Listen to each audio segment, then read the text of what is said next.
जमाने की बात है। एक ताजिर था जो शहर से दूर एक गांव में रहता था।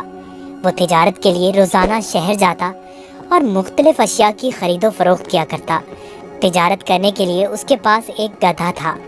वो गधे पर सामान लादकर रोजाना शहर जाया करता।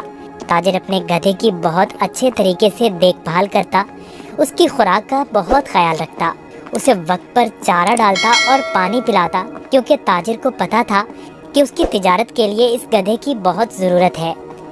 गधा बहुत सेहतमंद था। ताजिर बहुत सारा सामान एक साथ गधे पर लादकर फरोख्त के लिए शहर ले जाता, लेकिन उसका गधा बहुत कामचोर और आलसी था। उसको भागना दौड़ना खाना पीना बहुत पसंद था। ओह, आज फिर शहर जाना पड़ेगा। मुझे हमेशा छुट्टियां क्यों नहीं हो जाती? मुझे छुट्टियां बहुत पसंद हैं। मेरे मालिक को तो हमेशा काम की ही पड़ी रहती है, पर मुझे फारिग रहना बहुत पसंद है। मेहनत करना तो बिल्कुल भी मुझे अच्छा नहीं लगता। ताजिर अपने गधे पर सारा सामान लादकर शहर ले जाता और ताजिर को शहर जाने के लिए एक नदी को पार करना पड़ता था। शहर जाकर वो सारा सामान बेच देता।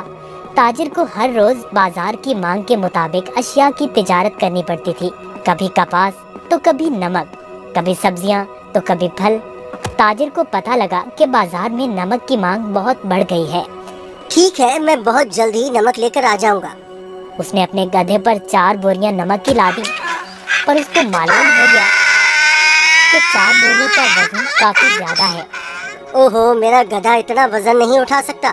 इसका वजन थोड़ा कम करना पड़ेगा, यही ठीक रहेगा। उसने गधे की पीठ से एक बोरी उतार दी, फिर भी गधा आगे जाने के लिए तैयार नहीं था। ताजिर को अपने गधे का तो बहुत ख्याल था, पर उसको अपने गधे का पता था कि वो बहुत कामचोर और आलसी है। उसने एक छड़ी गधे की पीठ पर मारी और उसे बाजार ले जाने की कोशिश करने लगा।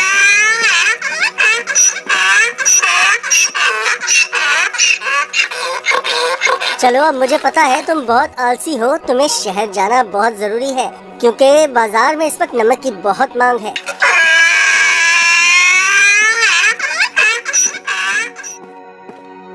ताजिर ने सारा नमक फरोख्त कर दिया। ओहो, सच में बाजार में नमक की बहुत मांग है। ताजिर ने फिर रोज की तरह शहर में नमक फरोख्त करना शुरू कर दिया। गधे पर कभी 3 तो कभी 4 बोरियां लादकर बाजार जाना पड़ता था, जिसकी वजह से गधा नाखुश था। पर वापसी पर गधा बिल्कुल खाली आता और बहुत खुश होता। रोज की तरह ताजिर ने फिर से 4 बोरी गधे की पीठ पर लादी और शहर की तरफ निकल पड़ा। जब वो नदी के पास पहुंचा तो उसे पानी ज्यादा नजर आया। हमें बहुत ध्यान से आहिस्ता आहिस्ता चलना होगा, ताकि हम पानी में कहीं गिर न जाएं। जैसे ही उन्होंने आधी नदी पार की, अचानक गधे का पाँव एक बड़े पत्थर से लगा और गधा फिसल गया और पानी में बैठ गया। ओहो, तुमने ये क्या किया? बोरियां तो अभी भी मेरी पीठ पर हैं, लेकिन मुझे इतना वजन महसूस नहीं हो रहा। ये एक जादुई नदी है।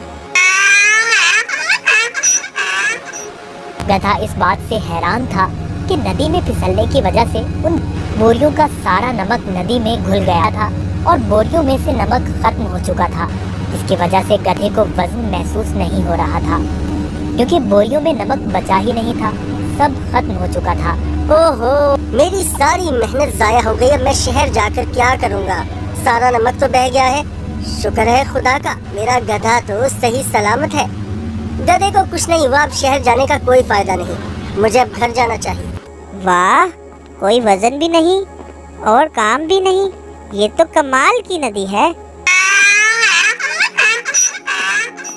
फिर अगले दिन ताजिर ने 4 बोरियां गधे की पीठ पर लाद दी और शहर की तरफ निकल पड़ा।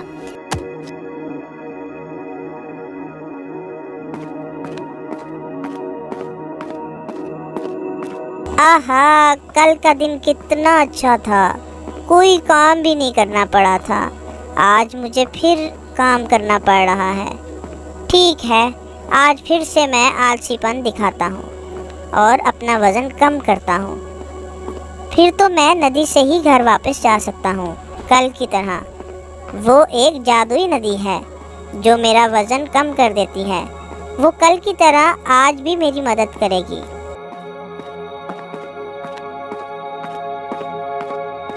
ताजिर उस दिन गधे की चालाकी से बिल्कुल बेखबर था।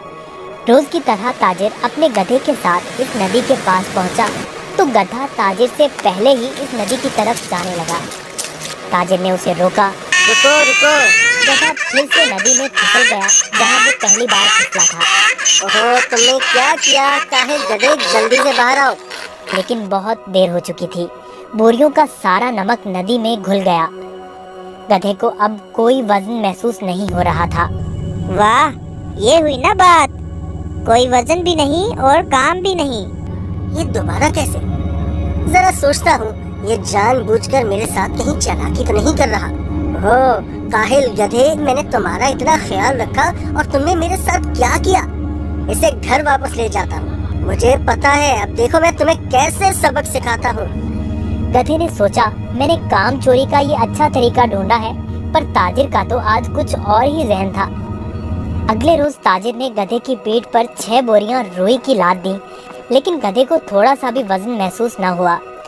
ओहो, इतनी ज्यादा बोरियां? कोई मसला ही नहीं। शहर तक जाना किसने है? इस जादुई नदी तक तो जाना है बस। और वो शहर की तरफ जाने लगे। जब वो नदी के पास पहुंचे तो अचानक से गधा नदी पार करने लगा और उसी जगह पर फिसला जहां वो पहले फिसलता था। ताजिर बाहर खड़ा होकर ये सब मंजर देख रहा था। ओहो, ये मेरी पीठ पर इतना वजन कहाँ से आ गया?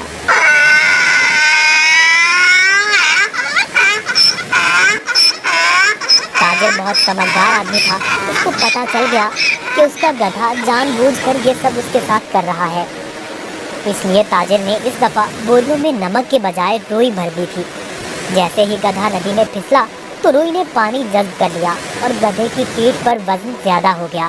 हाँ, तुम मुझे इतने दिनों से बेवकूफ बना रहे थे। तुम्हारी इस हरकत से मेरा बहुत नुकसान हुआ है। तुम्हें इस बात का अंदाजा भी है क्या? अब तुम इसी तरह बोरियों के साथ घर जाओगे। गधे को उन बोरियों के साथ ही घर आना पड़ा। इस तरह गधे ने अपना सबक सीख लिया और उस दिन के बाद गधे ने कभी नदी में फिसलने की हिम्मत ना की। इसलिए नतीजा, जैसा करोगे वैसा भरोगे।